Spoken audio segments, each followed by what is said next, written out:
Joint family میں رہنے کی شرعی حیثیت کیا ہے؟ بہت ہی قیمتی سوال ہے۔ لوگ جوائنٹ فیملی میں رہنے کو برکت سمجھتے ہیں، رحمت سمجھتے ہیں، محبت سمجھتے ہیں، اخراجات میں کمی کا سبب سمجھتے ہیں، مگر ایک بات بھول جاتے ہیں کہ اس میں سریعاً اللہ رسول کی خلاف ورزی ہے۔ اس بات کو فراموش کر دیا ہے، کیونکہ جوائنٹ فیملی میں اکثر بھائی ساتھ رہتے ہیں، کبھی کبھی کوئی بہن ساتھ رہتی ہے، کسی کا چچا ساتھ رہتا ہے۔ شریعت نے جو قوانین دیے ہیں اس کے مطابق اگر 4 بھائی ایک گھر میں رہ رہے ہیں، ان کی ازواج بھی ہیں، ان کے بچے بھی ہیں، پہلے تو دیور کا اور بھابھی کا پردہ ہے شریعت میں۔ ایک ہی چھت کے نیچے 2 نامحرم نہیں رہ سکتے، یہ حرام ہے۔ دوسرے نمبر پہ جو دونوں کی اولادیں ہیں، قرآن کہتا ہے چچا کی بیٹی، ماموں کی بیٹی، خالہ کی بیٹی، پھوپھی کی بیٹی سے تو نکاح کر سکتا ہے۔ تو جنرلی ہمارے ہاں جو رشتے ہوتے ہیں چچا کے، پھوپھی کے، خالہ ماموں کے گھر ہی ہوتے ہیں، بہت کم۔ اب تو زمانے میں تقسیم بڑھ گئی، دور دور لوگ چلے گئے، ملکوں سے باہر چلے گئے، تو کوئی اس میں فرق آ گیا، مگر شروع سے یہی چلا آ رہا ہے۔ آپ کی وہ بچی جس کا نکاح اس کے چچا کے بیٹے سے ہو جانا ہے، وہ بھی اسی گھر میں رہ رہی ہے، اور جس سے نکاح ہونا ہے وہ بھی اسی گھر میں رہ رہا ہے۔ اگر وہ اس کا محرم ہو تو پھر نکاح تو نہیں اس سے ہو سکتا۔ اس کا مطلب ہے کہ وہ دونوں بچے، بیٹی بھی اور بیٹا بھی، ایک دوسرے کے لیے نامحرم ہیں۔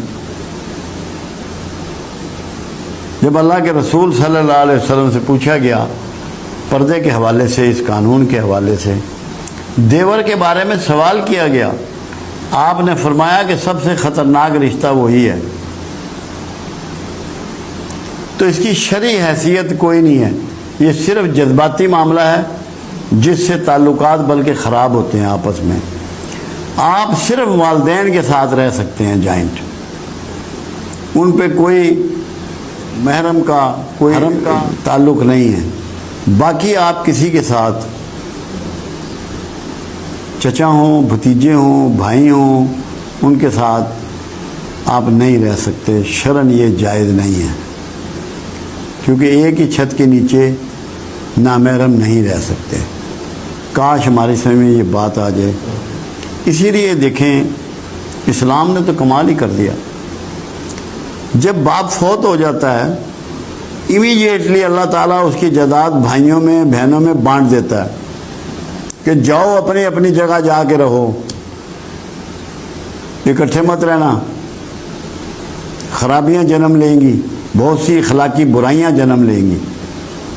اخلاقی برائیوں سے اسلامی معاشرے کو بچانے کے لیے، خرابیوں سے اسلامی معاشرے کو بچانے کے لیے شریعت نے یہ احکام نازل کیے۔ ہم لوگ جذباتی طور پہ اس کو اپنائے ہوئے ہیں، شرعاً یہ جائز نہیں ہے۔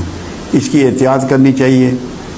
اپنے گھروں میں میاں بیوی اور اس کے اپنے بچے ہونے چاہیے جو سب ایک دوسرے کے محرم ہیں۔ ساس سسر بھی محرم ہوتے ہیں۔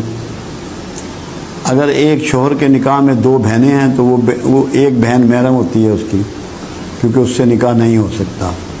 مطلب آپ دینی طور پہ یہ سمجھ لیں کہ کون محرم ہے اور کون نامحرم ہے۔ بہت سے نامحرم اکٹھے نہیں رہ سکتے، یہ شرعاً جائز نہیں ہے۔ اس لیے اکٹھے رہنے کی کوئی اسلامی حیثیت نہیں ہے، یہ جذباتی تعلق کی ایک بات ہے۔ اللہ ہمیں سمجھ عطا فرمائے۔